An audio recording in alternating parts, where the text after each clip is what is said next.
What's up, YouTube and the world? So I'm test driving this Ford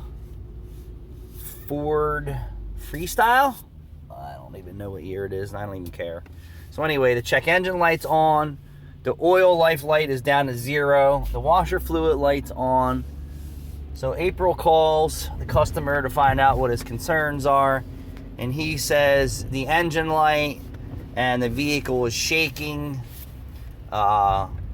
Well, guess what, dude? You have a bad fuel rail pressure sensor. That could cause your engine to shake. It's not doing it right now. I was just 60 miles an hour. It feels like the tires need to be rotated and balanced. It needs a wheel alignment. It also has a hub bearing noise.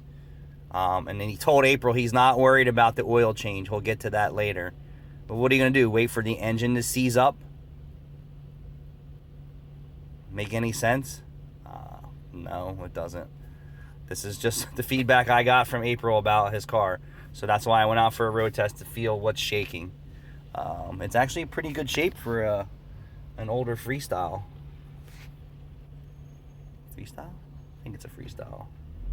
But yeah, he's not worried about the oil change. And then he wants the used car dealer to pay for all the issues. Well, dude, it's your responsibility to fix your car and maintain it.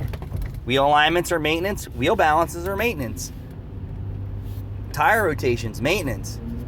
We changed your oil when you purchased the car, and then now I see another oil sticker in there, so I don't know if that's 2 or 3 oil changes past, but I guarantee there was no wheel alignment done. I guarantee there's no rotate and balance done. That's for sure. Thanks for watching.